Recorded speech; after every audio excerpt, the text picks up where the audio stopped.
বাংলাদেশ ক্রিকেটের জনপ্রিয় ও অবিস্মরণীয় নাম মোহাম্মদ আশরাফুল।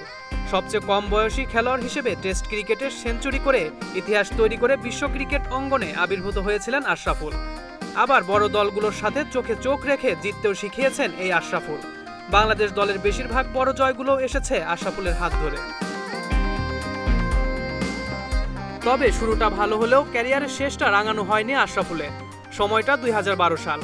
বিপিএলের দ্বিতীয় আসরের মাঝপথে হুট করে ঢাকা গ্ল্যাডিয়েটর্সের নেতৃত্ব থেকে সরিয়ে দল থেকে বাদ দেওয়া হয় মাশরাফি বিন মুর্তজাকে। নতুন অধিনায়ক হন মোহাম্মদ আশরাফুল। সেই ম্যাচটি নিয়ে আইসিসির দুর্নীতি বিরোধী ইউনিট আকসু তদন্ত শুরু করলে কেঁচো খুঁড়তে বেরিয়ে আসে কেউটে। স্পট ফিক্সিং করে ধরা পড়ে যান মোহাম্মদ আশরাফুল। শাস্তি হিসেবে 8 বছর থাকতে হয় ক্রিকেটের বাইরে। আশরাফুলের ক্রিকেটের অধ্যায়টা এখন প্রায় শেষের পথে। তবে নতুন প্রসঙ্গ হচ্ছে বাংলাদেশের প্রথম সুপারস্টার আশরাফুলের ভাতিজা আসতে চলেছেন ব্যাট হাতে মাঠ কাঁপাতে। নাম তার তানজিল আহমেদ। বিকেএসপিতে সুযোগ পেয়েছেন আশরাফুলের ভাতিজা তানজিল। সেখানে থাকাকালীনই তানজিল সান্নিধ্য পেয়েছেন চাচা আশরাফুলের একসময়ের সতীর্থ মাশরাফি বিন মুর্তজার। অন্যদিকে এই বিকেএসপি থেকেই উঠে এসেছেন বাংলার সেরা ওপেনার তামিম ইকবাল। তবে কি পরবর্তী তামিম ইকবাল হয়ে জাতীয় দলে উঠে আসবেন তানজিল? কঠোর পরিশ্রম করলে সেটাও অসম্ভবের কিছু না। তিনিও খেলে থাকেন ওপেনিং পজিশনে। তবে মজার ব্যাপার হচ্ছে ওপেনিং পজিশনে ব্যাট করলেও বর্তমান দেশ সেরা ওপেনার তামিম ইকবালকে আইডল মানেন না তানজিল। তানজিল আহমেদ নিজের সবথেকে বড় আইডল হিসেবে মানেন চাচা আশরাফুলকে। হতে চান আশরাফুলের মতোই বড় ক্রিকেটার।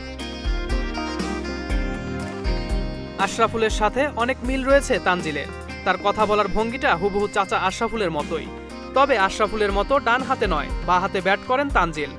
অনূর্ধ্ব 14 দলের হয়ে বেশ কিছু দুর্দান্ত ম্যাচও খেলেছেন এই উঠতি ক্রিকেটার, যা নজর কেড়েছে বিকেএসপির অনূর্ধ্ব 14 দলের কোচেরও।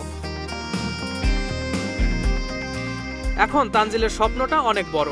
তবে তার এই বড় স্বপ্নের পথে এক প্রকার বাধা হয়ে দাঁড়িয়েছেন আশরাফুল। তানজিলের চাচা আশরাফুল বাংলাদেশের প্রথম সুপারস্টার হলেও পেছনের গল্পটা যে কালিময়। আশরাফুলের স্পট ফিক্সিংয়ের ইস্যুকে কেন্দ্র করে তানজিলকে অনেক সময় সহপাঠীরা ব্যঙ্গ করে থাকেন। বিভিন্ন কথা বলে আঘাত দেন তার ছোট্ট মনে। আশঙ্কার জন্ম দিয়ে এখন একটা প্রশ্নে উকি দিচ্ছে, মনের কোণে কালো মেঘ জমে ডিপ্রেশনে খেলাটাই ছেড়ে দেবে না তো তানজিল? উত্তরে বলবো না, কেননা তানজিলের পরিকল্পনা ভিন্ন। মনের জেদ আর এই অপমানকে শক্তিতে রূপান্তরিত করে তিনিও হয়ে উঠতে চান ভবিষ্যৎ ক্রিকেটের এক মহাকাণ্ডারী।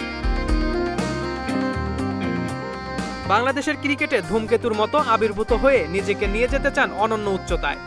জাতীয় দলের হয়ে ক্রিকেটের মাধ্যমে দেশের পতাকা উঁচিয়ে ধরে দেশকে রিপ্রেজেন্ট করতে চান তানজিল। দেশকে এনে দিতে চান বিশ্বকাপ ট্রফিও। এখন দেখার বিষয় নিজেকে প্রমাণ করে 22 গজে মেলে ধরতে পারেন কিনা এই খুদে ক্রিকেটার। উত্তরটা থাকলো সময়ের অপেক্ষায়।